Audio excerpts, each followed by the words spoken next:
the creator of Black People Trip. And today I'm going to talk about why don't more Black folks use psychedelics? That's the topic that I had, a bunch of notes written down about, but I'm just going to go with what comes on my heart and share. I don't know if y'all were, oh, Allison, thank you for that. Awesome. Welcome.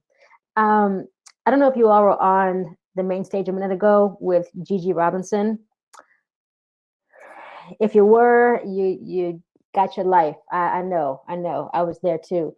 Okay, so I'm good to go. So yes. So let me just tell them thank you. The Tokeativity team they're such rock stars, but you all know that. So yeah, again, welcome to the session for Black People Trip. I'm Robin Devine.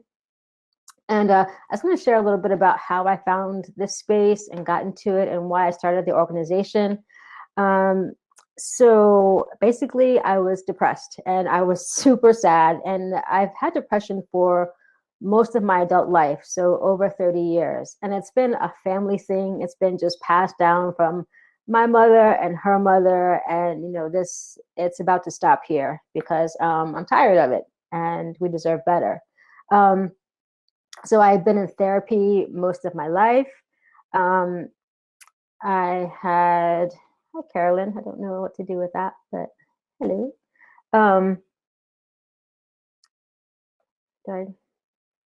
Okay, I'm gonna keep going.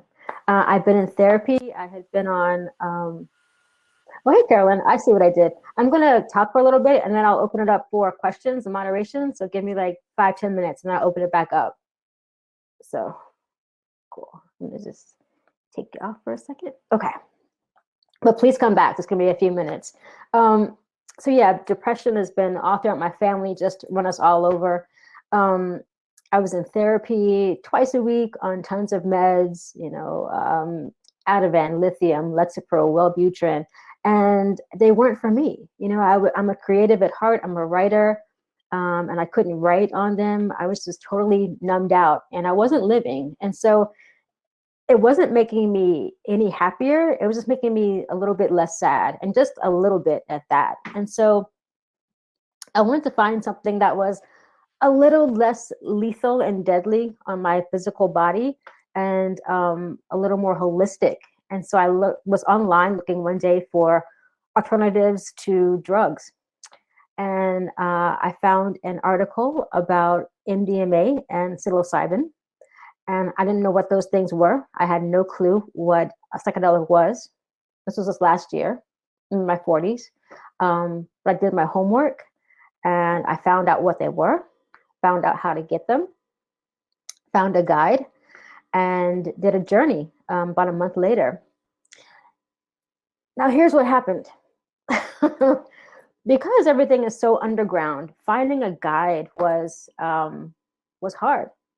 So when I found one, I was just happy to find her. I didn't care if it was a good fit. I didn't care if I liked her, she liked me. I was just happy to find somebody, anybody.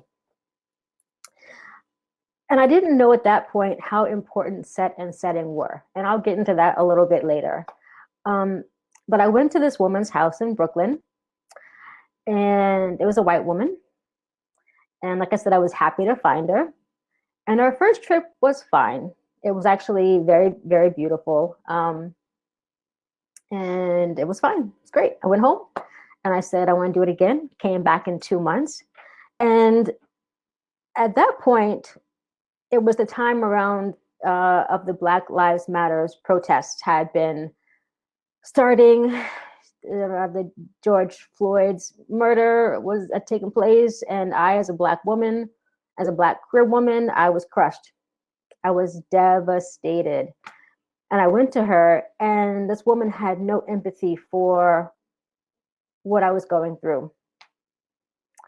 She said to my face, she said the words out of her mouth, it doesn't really affect me. I'm kind of in my own little bubble here, and it doesn't really have any impact. And I'm like, oh, okay. And then she said, yeah, I never really knew that I had white privilege, that was a real thing. And I was like, oh, this is not going well. This is going very, very poorly. But I was already there. I'd already paid her. And so I went ahead and did the trip.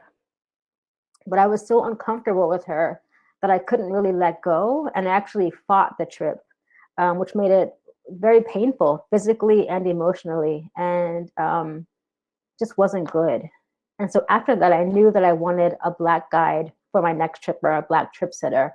So I went, I couldn't find any because, one, again, underground, and two, it's like finding a Black therapist. They're like freaking unicorns. They're super hard to find. And so I said, I want to create a space where we can all come together and find each other and find safe spaces and find safe sitters and be in community and connection. And so I created Black People Trip. And that was about 6-8 months ago now. So let's see, Margaret says, did she join you on the trip or just help you? She was just guiding me. She was just a guide, someone that I met through someone else. But yeah, so I knew that next time I wanted to have a Black guide. So I created the space for us to come together. Because we are out there. We are out there, and we deserve to have spaces where we're not having to deal with microaggressions or having to educate or having to wonder or having, there's something about having somebody with a shared history hold space for you. There's a level of safety and comfort for me that I feel when I'm with someone that's of a shared background, whether it be a queer person, a Black person, a woman. So I want people to have the options to find people that they're comfortable with. Let's see. Oh, you're welcome, Marguerite. So there are 5 main things or 5 main reasons that Black folks, I think, don't use psychedelics more. And one is that we don't know about them because typically they've been seen as, the white guy drug, the drugs that tech guys do and tech bros and hippies. And, that's just the media feeding us, trash again. Because the truth is that mushrooms and these medicines are in our bones. They're in our DNA. They're from where we come from. They're from, they're our history. This is our medicine. It's for us as well. It comes from us. So just know that, this is for you. It's a part of who you are already. It's where we come from. And how do we fix that? I think we start by getting our voices shared more and, by sharing our stories. So right now I'm hosting a series over on Chacruna where I'm amplifying Black women's stories in this space, but they aren't stories that are rooted in trauma and racism. They're just regular human everyday stories. That's what I want to hear. I want to hear about the school teacher and the doctor and the stay-at-home mom, about them microdosing and using LSD. So I'm trying to spread the awareness that way by sharing your stories and your voices. The second thing is, we go to jail more than white folks do. I can't tell you how many people I know from my younger days that are in jail for pot offenses. And now I can drive to the state next door and be escorted inside by a cop into a dispensary and buy it legally. And yet someone else in a different state is in jail for it. So that's trash. And that's got to end. How do we fix that? Decriminalization and legalization. Because the laws now, they aren't equitable, they aren't fair, and that has to end. So if you're, find your local chapter, because there is more than likely an organization near you doing this work, and they need support on the ground, they need help, they need people. So go volunteer, see how you can offer your voice and your time.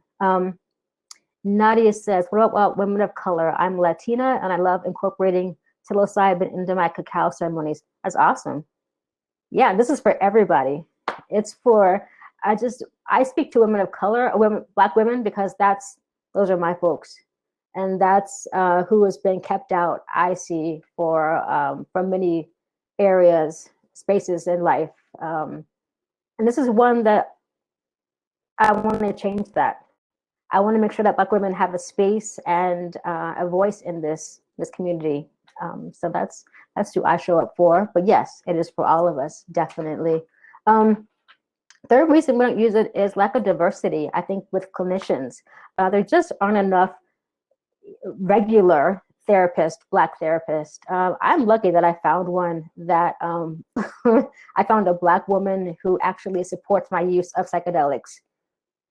I got lucky, but she is few and far between. So we need to actually, I think, go into schools, go into colleges, and recruit. Teach these students, not law students, these pre-med students, these therapy students about psilocybin, about MDMA and its uses, and encourage them to become psychedelic therapists. So that's what I want to do. I want to get out into the communities and the schools and talk to them and teach them that there are other options than just Western medicine. So the fourth thing is accessibility. It's illegal, so it's hard to get. When I first started buying psilocybin and LSD, MDMA, I did it online.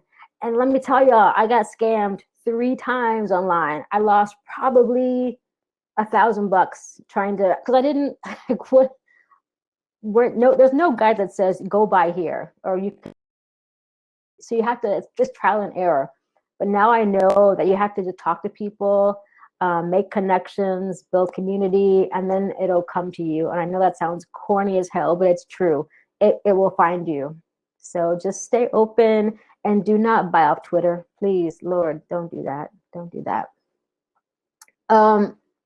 And the fifth thing is it can be expensive. So like psilocybin itself is not that costly. But like when you get into ketamine clinics and you get into, working with a trip sitter, they can be expensive. So at my session, a woman that was, not even that great, she cost me $900 for a 1 7-hour session. And that was my rent money. Did I have it to give to her? No. Did I give it to her? Yeah, because I was desperate. So we need to make it more accessible cost-wise for people. And the way that I want to do that is a couple of ways. One thing I want to do is create what's called a psychedelic equity fund, where folks can pay into it, donate however they want, and the funds will go towards women of color, Black women that want these services. And no, they won't have to put their trauma on display. They won't have to say why they're worthy. They will say, I want this medicine, I want to try it, and I'm in need. And there. The other thing I want to do is on every intake form in a therapist office, I want to see a little box that says, if you want to sponsor a therapy session for a woman of color, a Black woman, check here. So the folks that can easily afford $3,000 for a session can support women that can't afford that session. Because I've wanted to do ketamine for a couple of years, or not a couple of years, for the past year, but it's not in my budget right now. Do I want to do it? Definitely.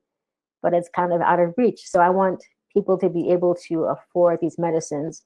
Another way to make it more accessible cost-wise is to teach people how to grow at home.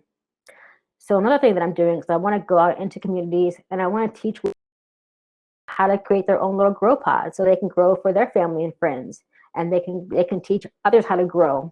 It's about community and supporting each other. I also want to teach people how to, Sammy says that's the one I've been waiting for to hear about, the PEF. Yes, so let's talk about that, Sammy. Thank you for that. I'm so excited about it. There was a woman named Rachel Cargile something, I think a couple years ago. She wanted to make talk therapy, more accessible for Black women. Put up a GoFundMe, and in a month it had like $200,000 worth of, it had a ton of money, and she was able to give free therapy to Black women. And I was like, that it's possible. And the thing I loved about it was that to apply, which I applied and I got it, I had to answer 2 questions. My therapist's name and how to pay her. It wasn't about my trauma or if I, how much I did or didn't make. It was, are you in need and how can we support you? And that's what I want to do,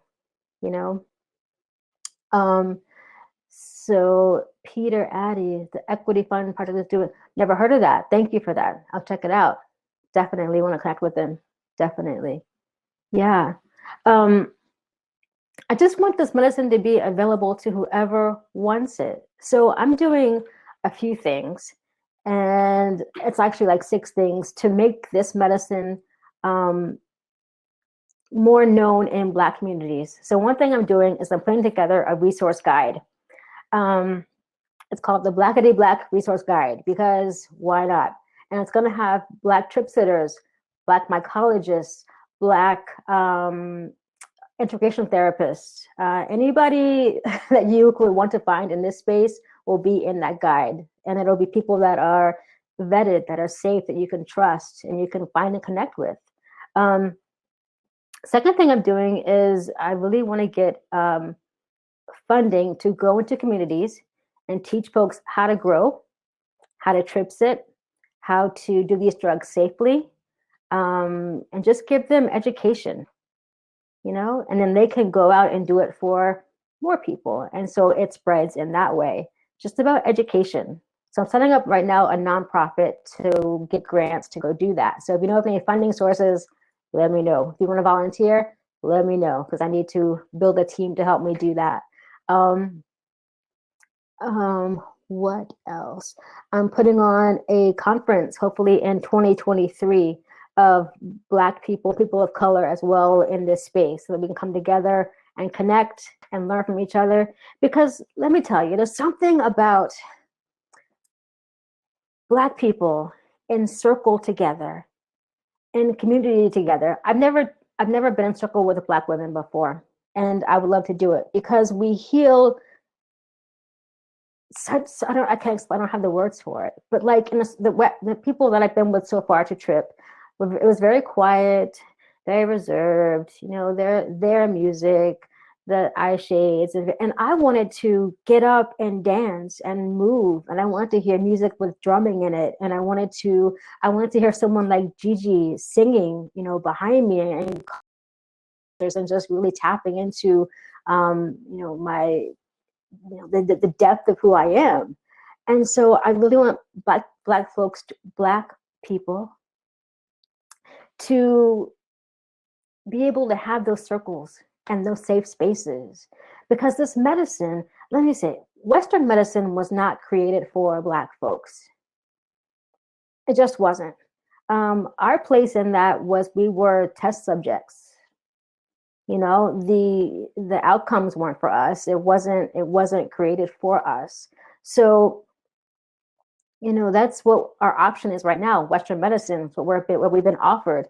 Psychedelics offer us another path to healing. They allow us to take our healing into our own hands and out of the hands of Western medicine. Do we still need that? Absolutely. But they can work together. We can have choices in how we choose to heal. And people think that they have to go to psychiatrist and get on meds, which they totally can. I'm not opposed to that. I'm all for whatever works for you. But I want folks to know that this is also an option, that they don't have to do that. Because I felt like when I was on it, I had to do that. I wanted to feel better, I had to do that. Doctor says take that, and then I take that. And that's not true. So I just invite you to remember that you know what's best for you. You know if you need meds, you know if you need psychedelics, you know if you need something different, something that's not either of those. Trust yourself in this process. It's all about learning what you need when it comes to the medicine, when it comes to your health, your wellness.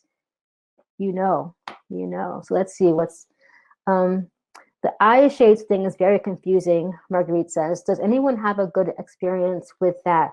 I agree that seeing and moving is very important. See, that's for me as well. I want to get up and I want to sometimes talk. And I think the eye shades thing, people think that you're supposed to, go inside and be internal. And I totally get that. That isn't for everyone. If that works for some people, great. That's not for me. I want to get up and dance. I want to get up and sing. I want to get up and I don't know.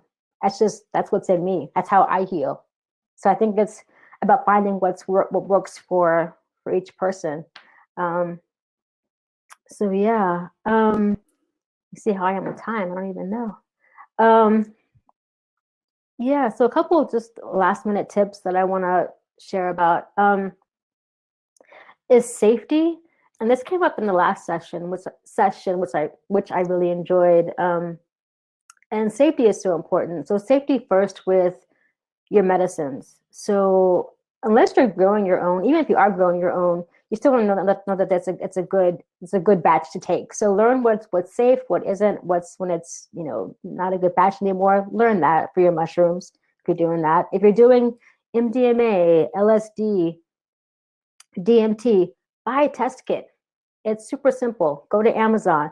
Go to Dance Safe. They're like 20, $30 and it's worth it. So test your substance.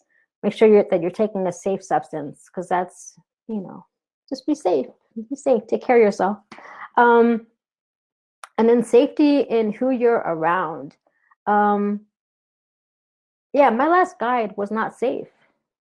She wasn't good for me. She wasn't culturally aware, sensitive, which actually made it a very traumatic trip for me. So make sure that you're with people that you feel can really hold your wellness physically and emotionally, can hold it gently in a container and create that safety for you. Because that allows you to really like just be free and relax into the experience. So safe people. That's why I'm creating the guide so that you can find safe people that you feel good with. Um, and lastly, I think I've said it before, just really trust yourself. Um, you know what you need. You know who you need. And so yeah. So that's all that I have. And Sammy says, sorry you had that experience, but also look at see, Sammy, this is what I'm saying. I wouldn't have changed anything about that because having that experience with her inspired me to create all of this, which I wouldn't change it. So I wouldn't change it. Yeah. So thank you for that. Thank you. Thank you, Sammy. Thank you. If anyone wants to come up and share, I welcome that. Carolyn, I'm definitely open to anyone that has not sure how to do that, but if you do want to come up, let's see. Oh, Carolyn, thank you. Yeah, let me add you in. Cool. Oh, wait a minute. There we go. Can you hear me now? There you are. Okay, I can cool. hear you. Yes. I wasn't trying to Thank bomb you. rush the stage. I was just trying to get set up so I could talk to you. Oh, no, sorry about that. Yeah, no, all good. My fault. My Hey, fault. so Yeah, welcome. hey sis, how Welcome. you Yeah, doing? And I'm down with I'm what you're good. doing. Um, Thank you. I'm here in Colorado, and Okay. I am, just starting my own journey. Mm-hmm. And I think one of the main questions you asked was why Black people don't. And I know mine was I was a correctional social worker. And Mm-hmm. so I was working with addicts most of the time. And I understand that marijuana is not the issue. I get that. So it was never that. So it never inspired me to want to do anything stronger. And I was, silently steeped in the idea of Western medicine. And then, anyway, fast forward, that's over. So Okay.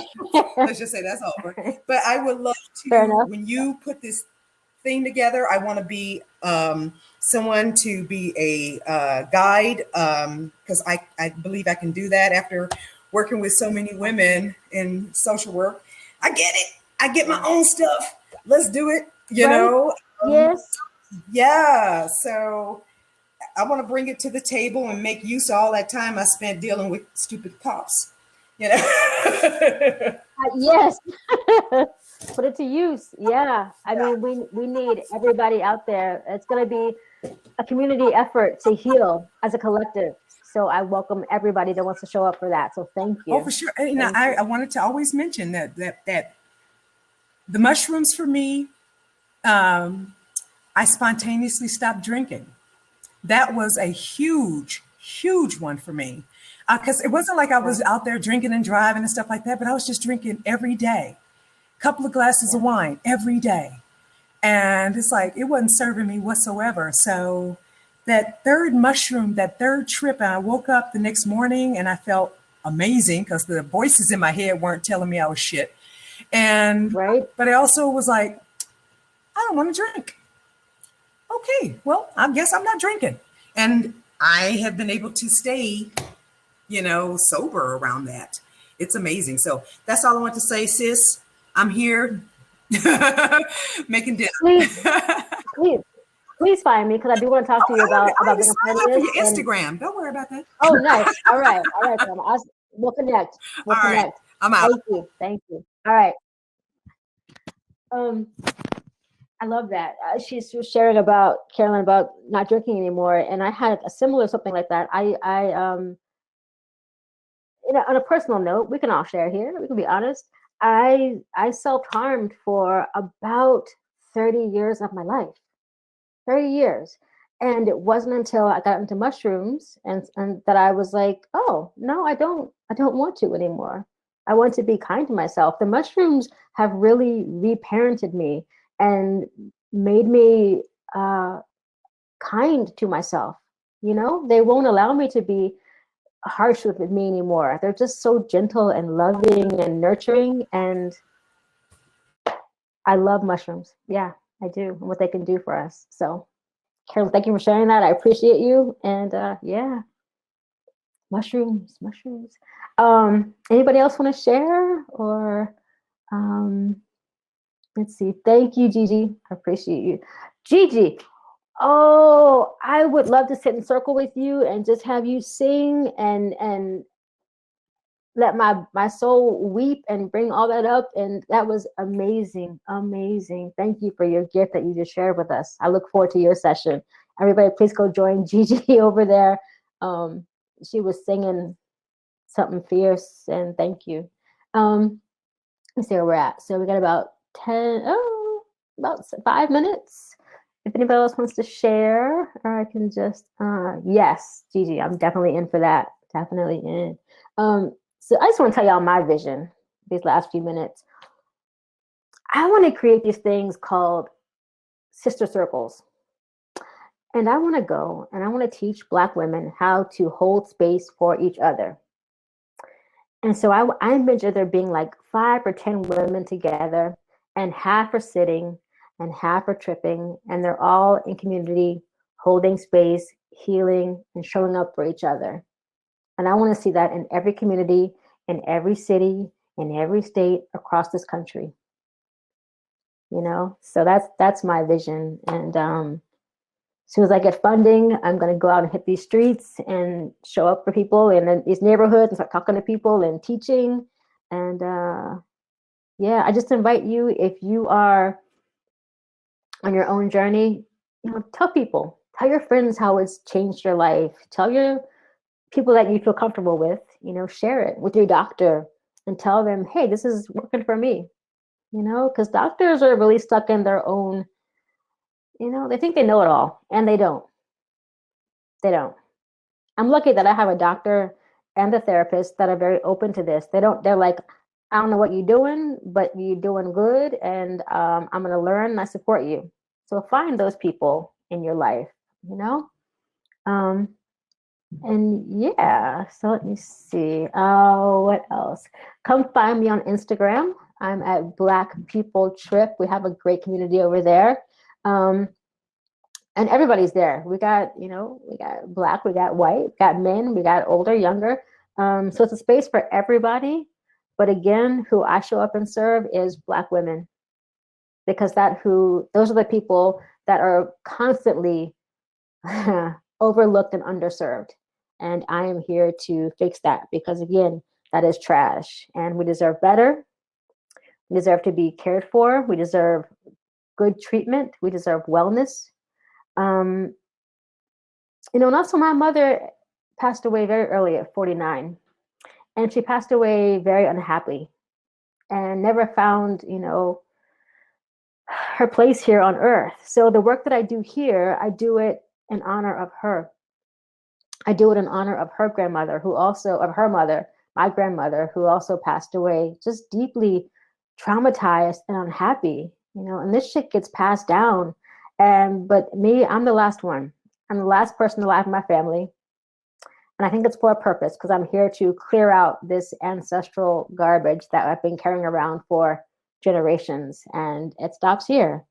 And that's thanks to mushrooms, And yeah, so that's me. That's Robin and Robin Divine. And anyone else want to share? I feel like there's somebody else here that might want to share. Nikia, did I say that right? So I find myself wondering what my parents would be like if they had access to plant medicine. Thank you for your work and vulnerability. Thank you for that, Nick. See, I think that too. My mother was a big, she loved pot. She was a 70 and a hippie right after that time. And I feel like she would have really been down for this now. We would have been tripping together and really deepening our relationship, and her finding out, her path in life, and me finding mine. That's coming together as two whole, healed Black women together. But she didn't get that chance. And so, I'm doing it for myself, doing it for her. And I hope that if I ever have kids, I'm a little late, but if I do, I hope that I'll bring them into a space of wellness and wholeness that I didn't have. So yeah, it's making me emotional, but it's all good. So I want to thank you all for being here and for showing up for yourselves and showing up for each other. And I love being in conversation with Black women about this topic. It just does something to me and for me. Okay, so Hey, I want to ask you a question. Oh yeah, Carolyn. Yeah. Yes. So Robin, and I'm going to learn, if you don't know, how to sort of. Some people like to maybe eat it as like an edible. I mean, right now I do tea. Have you heard? I mean, and I see a lot of people do it in chocolate. Is there any reason why we can't put it in, say, I don't know, a stir fry? Is there, some sort of points of heat, like the boiling point? Do you know anything about that? I do not know about the details. However, I do follow on Instagram people that use it in cooking quite a bit. Yes. So I know it can be done. Yes. But I'm going to find out about that. That's a good question. Like the details. I'm going to learn. Either, Yeah. but I know it is being done by people. Yeah, mushrooms. Yeah, because I mean, I do that with but cannabis, so why not do it with, mushrooms? And I wouldn't see why not. Right. So, I mean, right now I don't know how to temper chocolate, but I'm about to learn. Okay. Because that's the whole process. But yeah, if that is something that people feel like they would like to learn, so that they can sort of even microdose for themselves without having to do a whole lot, just have a bar in the refrigerator or whatever, so they can just microdose themselves. So I am a strong believer in, people taking stuff into their own hands. So totally. Yeah. So okay. Well, maybe we'll learn together. Definitely. You know what I want to see? I want to see classes teaching this stuff. Yeah. My folks like you. I want to see cannabis classes, Yep. mushroom classes, about how to all of it. I'm here for it. I'm here for it. Well, I'm about to start doing some classes soon. Like I said, I'm in Colorado, but they'll be online, and I'll let you know when those pop up. Yes. And I'm a teacher. That's what I. All right. Yeah. So just I love it. All right, baby. All right. Thank you, Mama. All right. Gigi says it tends to make food a little bitter, so adding it with chocolate or candies takes the bitter out. It's good to know. Just from Gigi. Thank you for that. Gigi. Reading Bodies Co., my people. Hello. We have free downloads. There you go. Also, I believe heat can degrade the beneficial compounds. Okay, so everybody check out Fruiting Bodies Co., who I adore the heck out of. Go find them and get their free downloads. I'm gonna go find them tonight and get those for myself. And they say infused maple syrup and chocolate truffles. Ooh, truffles are common options. Okay. Sammy says, thank you. Oh, you're welcome, Sammy. Here to support. We connected via Instagram. Pretty messy. Oh, pretty messy. Yeah. Can be posted on how I can. Thank you. After you posted, yeah, yeah.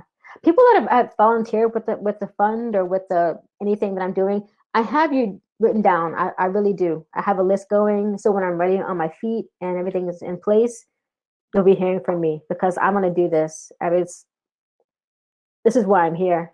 This is why I'm here. I'm here to serve, and I'm gonna need support from you all, community support. And I can't do it alone, and I don't want to. You know, I've done life alone my entire life, and I don't want to anymore. We're not meant to do it by ourselves. So I welcome your support, your love, your community. I thank you for it. Foodie Buddies, I love y'all. Tokeativity, I'm so happy to be part of this space. I can't even tell you. I feel like I found my people and my home. For a loner who has just been like fighting her way through life, this has been amazing to find people in this space and to feel just like welcomed and loved and to heal with you all because I'm still on my healing journey. I'm in the middle of it. You know, I still have days where I'm like, oh, why do I exist? But I'm making my way towards wholeness and wellness. And I want to bring as many people with me as I can and open that door to folks, you know, because we're not meant to live in misery. That wasn't the plan, you know? So yeah, I love you all and thank you for joining me here. You said something. And You said something. yeah, We're not meant to live in misery. And that made me think about the church and why we turn away from alternative medicine. Because we didn't bought into the preacher man and we bought into the white Jesus. And, you know, and that stops us. You know, we'll believe that mysticism, but we won't believe in plant medicine that grew out of the ground that you said God created. That don't make no sense. I don't get it. So no, it's all kind of ass backwards. It don't make no kind of sense. None. None. So It's time for a relearning. Say again. I say I'm gonna shut up and then I say something else. No, I love it's all goodness though. So bring it on, mama. Bring it on. But that's a great way to end though. I didn't think about time is actually up now. But thank you for that little nugget. I appreciate you. And it's time for some unlearning and some new knowings to come in. So yeah. Thank you, Robin. Woo! Thank y'all very much. Very grateful. So yeah, I'm gonna hop out and I'll hopefully see you all in the next session. I'm gonna go check out Gigi. Can't wait. And thank y'all.